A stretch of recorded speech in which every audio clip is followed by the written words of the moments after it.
Opening a hair salon is one of those dreams that sounds pretty simple in theory until you start actually doing it and realize just how many moving pieces there are. I've been a hairdresser for 10 years and a salon owner for a large chunk of that. And let me tell you, the leap from stylist to salon owner is huge. Like going from county clerk at your local office to president of the United States, huge. But here's the thing, it is absolutely doable if you approach it strategically and avoid the common mistakes that trip up most new owners. Which is why today I am walking you through exactly how to open a hair salon, from that very first decision you need to make all the way through to knowing when your business is actually stable. And toward the end, I'll show you 3 booking software options and how to choose the right one, because trust me, that decision matters a lot more than you might be thinking right now. Let's get into it. So, to open a hair salon, first is the planning phase, and step 1 is to decide on your size and operations first. Because before you even think about looking at locations or choosing paint colors, you need to answer this question. Do you want to be a solo operation, have a couple chairs, or have 10 plus chairs? This is the foundation. Every single other choice you make, your budget, your space requirements, your software, your staffing, flows from this one decision. Step 2 is to get serious and understand the timeline, because it's long. This step takes way longer than people expect, preparing the space. Think about it. Pedicure chairs, shampoo bowls, blow dryers at every station, bright lights so everyone can see, a washer and dryer for towels and capes. That is a massive amount of infrastructure. So finding a spot, getting the landlord's approval, securing funding, finding a contractor, and then actually getting the work done, this can easily take 6 months to a year. And that's if everything goes perfectly smoothly, which it rarely does. Plus, the space will most likely need to be ADA accessible, which adds another layer of complexity and cost. Which means that step 3 is to budget for those hidden costs. Everyone budgets for rent and equipment. The costs that really catch new owners off guard are usually construction related. Plumbing and electrical, the 2 biggest projects for almost any salon, can easily run you $40,000 to $100,000 depending on the size and of your space and the scope of work that needs to be done. And then after you open, utility bills. We use so much water and electricity in this industry that your bills will be much higher here than a typical small business. Once you've worked through these, and the planning phase, it is a lot of decisions, so take your time with it, don't rush it. But once you get through that, you'll be into the setup phase. And the next step is going to be nailing the customer experience from day 1 and really making this a priority, because I think it is the most important thing to get right at the very beginning, customer service and customer experience. Because even if you start with the most basic appointment booking app, you're going to want to set it up properly and test it out as if you were a client trying to book. You're also going to want to be kind and warm to everyone who calls, make people feel welcome. The reason to do all of these things as soon as possible is because these days all it takes is one post on Nextdoor to go viral about the super rude owner of that new salon for your business to be dead in the water before it even opens.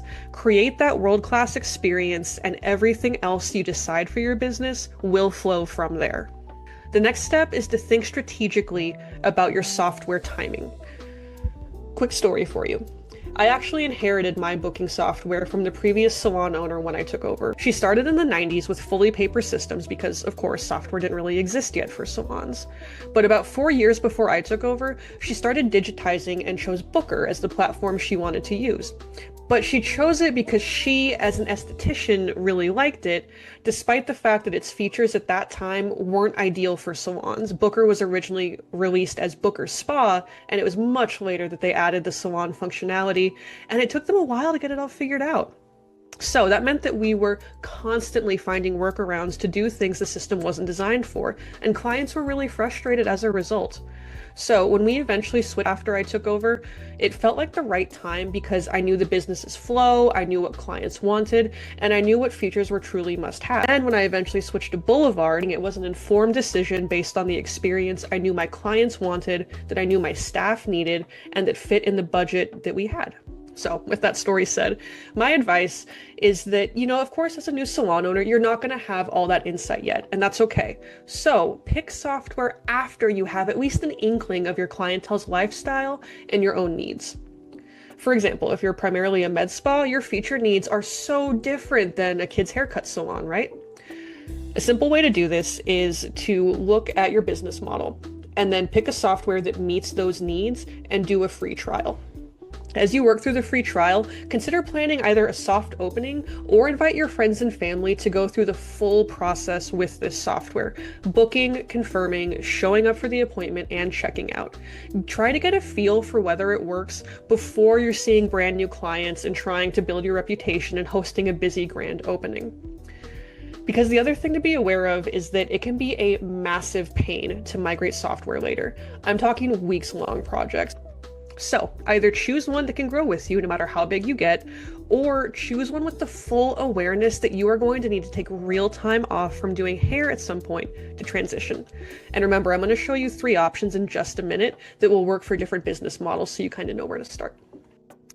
Next step is to not skip legal and licensing. This is huge.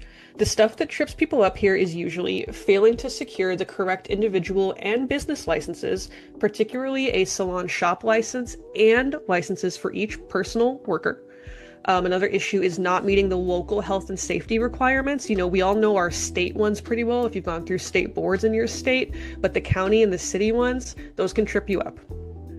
And then just underestimating insurance needs like public liability, which can be required to obtain your other licenses.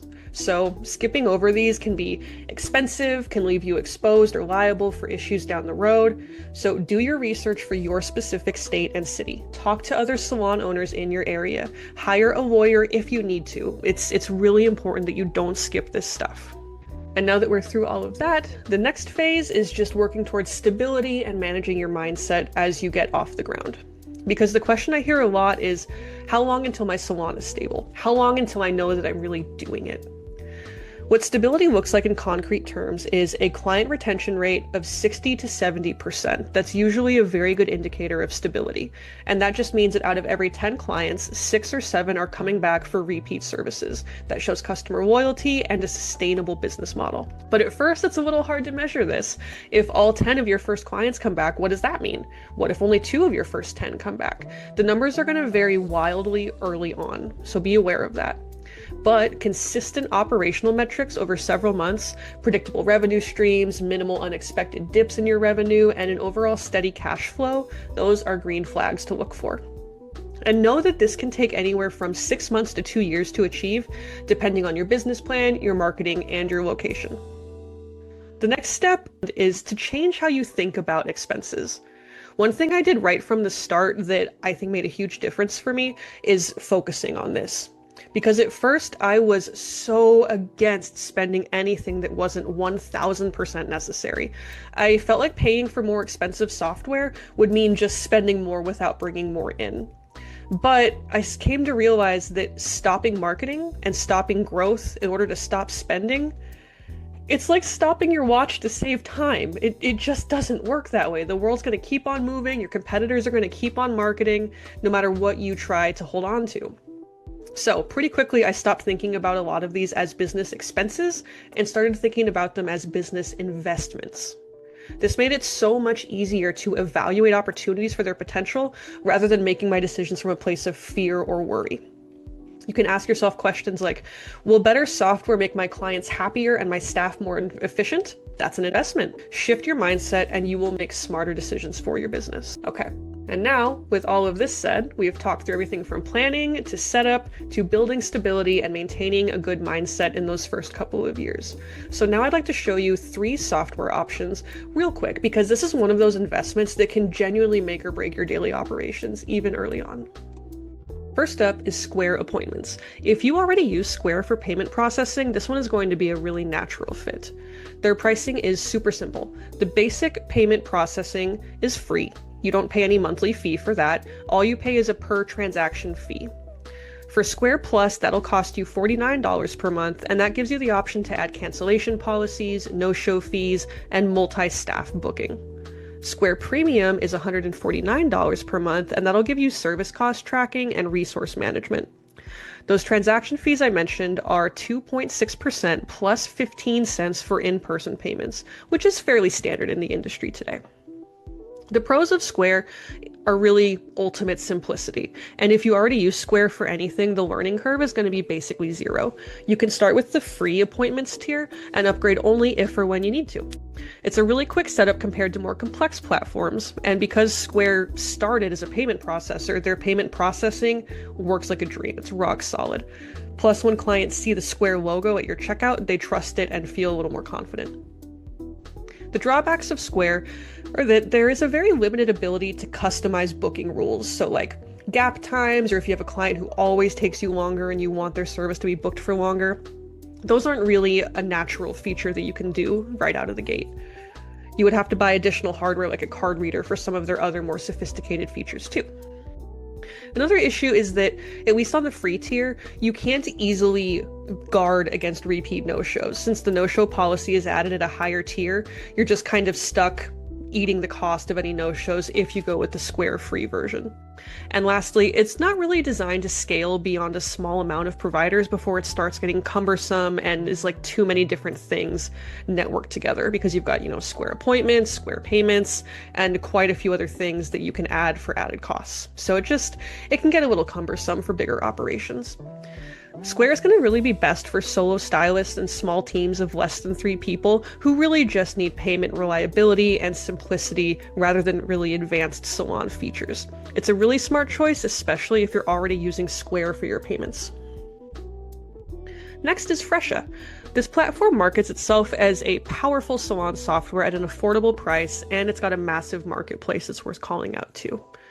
For pricing, their independent plan is $19.95 per month, so that's for solo practitioners, and it gives you one bookable calendar for one service provider.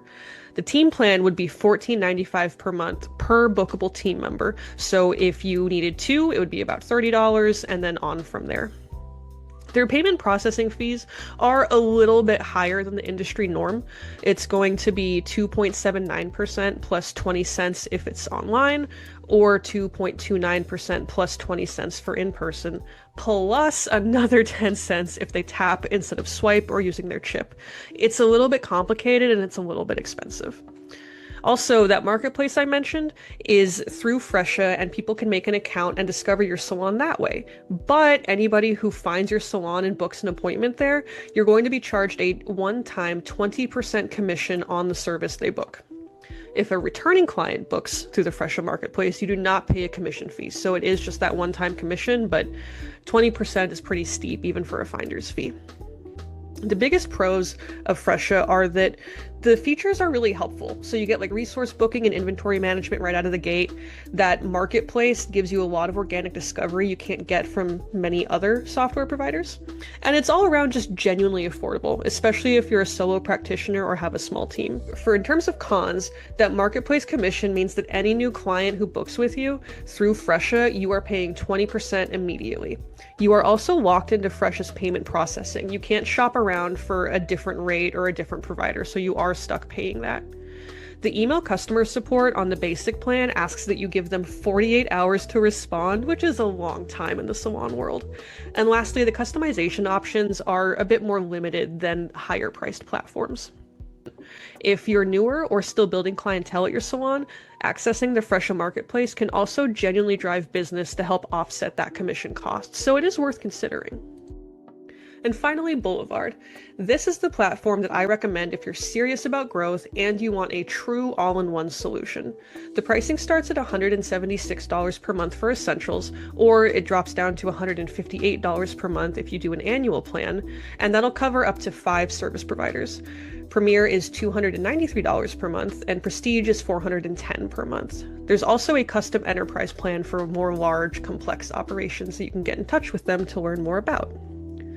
The Essentials plan includes online booking that connects to your Facebook and or your Instagram pages, 100 free two-way text messages per month, smart scheduling tools that will suggest optimal appointment times to help you maximize revenue, a really slick waitlist tool, multi-service booking, social media integration, and the calendar management and client check-in is like the cleanest interface I have ever seen. Beyond the essentials tier, at a higher tier, you can schedule resources like rooms or equipment, and you can do multi-merchant transactions, which means that if someone comes in and works with two different providers and they're both booth renters, they swipe their card once and the money goes appropriately where it's supposed to go, which is so nice. Overall pros are just that really the interface is beautiful, modern, my stylist and my clients all consistently rave about it. Their customer support is honestly the best that I've encountered so far in my experience too. It's faster and more responsive than any other competitor I've used. And because it's built specifically for salons and spas, not adapted from other industries, a lot of the features and functionality just makes sense, just kind of clicks in my brain a little bit better than some of the functionality of, say, Square, which was not originally built for salons. And then their precision scheduling tool that's unique to Boulevard, it's really a game changer the way it finds and fills gaps in your calendar. Overall, Boulevard is a true all-in-one solution that completely eliminates juggling multiple disconnected tools, and I spent a long time doing that. But like anything else, there are a couple cons here to keep in mind.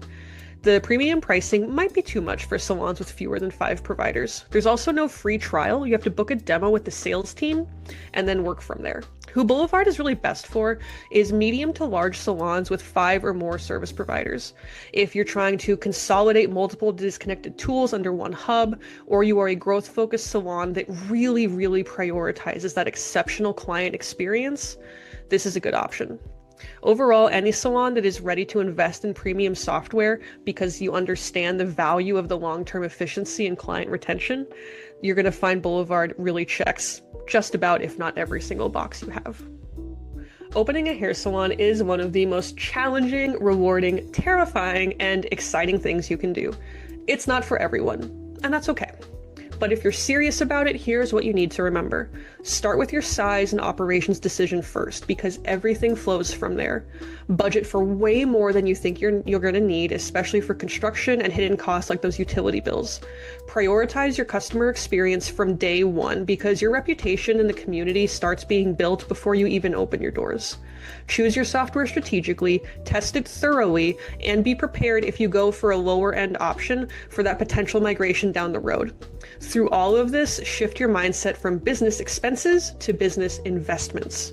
And above all, give yourself time, give yourself grace. Stability does not happen overnight. It takes 6 months to 2 years to really find your rhythm. That is the industry norm, and you are not falling behind or slow for needing a little time to really get into the groove of things.